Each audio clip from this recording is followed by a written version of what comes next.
Ispaniya Fransiya jahon chempionati yarim final nima bo'ladi deyapti. Yamal zo'r gap aytibdi. Yoki Fransiya 3 marta ketma-ket jahon chempionatlarini finaliga chiqadi, yoki biz Fransiyani 3 marta ketma-ket musobaqalardan chiqarib yuboramiz debdi. Endi sizlarga savol, nima deb o'ylaysizlar?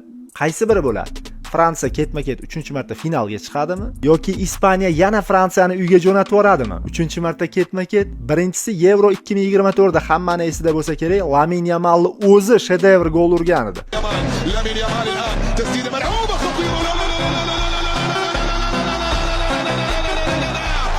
O'ngga chapga bitta tepgan, 9liga aylanib kirib ketgan. O'sha to'p hali ham aylanib turibdi ekan. Keyingisi Millatlar Ligasida bo'ldi.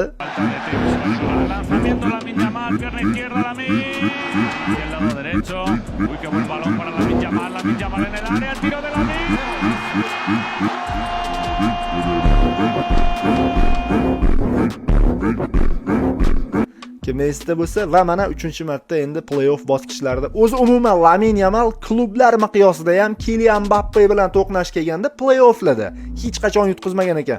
Hammasida Mbappe yutqizgan. Bu safar nima bo'ladi? Nima deb o'ylaysizlar? Finalga kim chiqadi? Like bosib tarqatib qo'yinglar, futbol formaga obuna bo'lish esdan chiqmasin.